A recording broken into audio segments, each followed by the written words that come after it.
अस्सलाम वालेकुम नाज़रीन, मैं हूं शेख रहमत अली, आप देख रहे हैं क्राइम टुडे न्यूज़। नाज़रीन, जेडीमेटला पुलिस स्टेशन हुदूद गांधीनगर के इलाके में कल हमने खबर बताई थी कि कैसे दो लोग मंदिर में दाखिल होते हैं और सरखा करते हैं और ये सारा मंजर सीसी कैमरे में कैद हो जाता है। जैसे ही ये बात की इत्तला मिली और पुलिस 12 घंटे के अंदर इन दोनों को गिरफ्तार कर लिया। इन दोनों का ताल्लुक गोलकुंडे से बताया जा रहा है। पहले ये गांधीनगर में रहते थे और कुछ साल से गोलकुंडा इलाके में रह रहे हैं। नशे की हालत में और नशा पूरा करने के लिए शायद ये सरखा किया गया है। बहरहाल जैसे इत्तला मिली ये लोग को पुलिस ने गिरफ्तार कर लिया और इनके कब्जे से सामान को बरामद कर लिया। भारतीय जनता पार्टी के लीडर्स और कुछ मुकामी लोगों ने एहतजाज किया, कहा कि इसको हमारे हवाले कर दें, हम इसका हिसाब लेंगे। लेकिन पुलिस ने समझदारी का मुजाहरा किया और पुलिस ने ये वाज़ेह तौर पे कहा कि जिससे आपको तकलीफ है उसको हमने गिरफ्तार कर लिया और उसको हम अदालती तहवील में दे रहे हैं और उसके खिलाफ सख्त से सख्त कार्रवाई करेंगे। नाजरीन, ऐसे कुछ लोगों की वजह से इस तरह के हालात पैदा होते हैं। हालांकि ये जो चोरी करते हैं इनका कोई मजहब नहीं होता। ये लोग अपने शौक पूरा करने के लिए किसी भी हद तक गिर सकते हैं, कहां तक भी जा सकते हैं।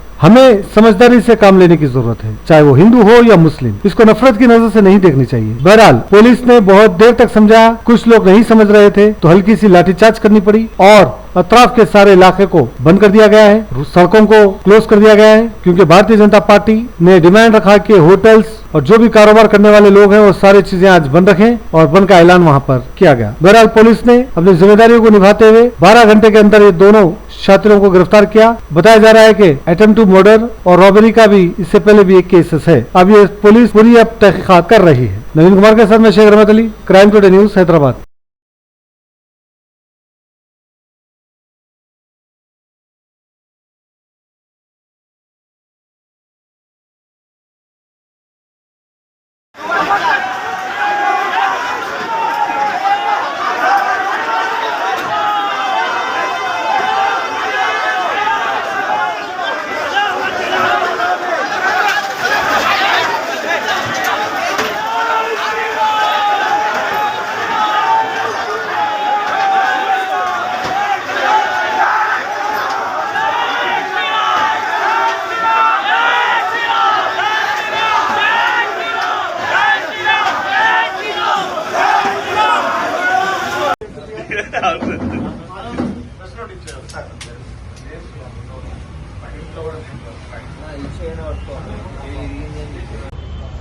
అంటే 9వ తారీఖు మార్చి నెల రోజున జీడిమెట్ల పోలీస్ స్టేషన్ పరిధిలోని గాంధీనగర్ ఏరియాలో శివాలయంలో దొంగతనం జరిగినట్టుగా మా జీడిమెట్ల పోలీస్కి డైల్ హ్యాండెడ్ కాల్ రావడం జరిగింది.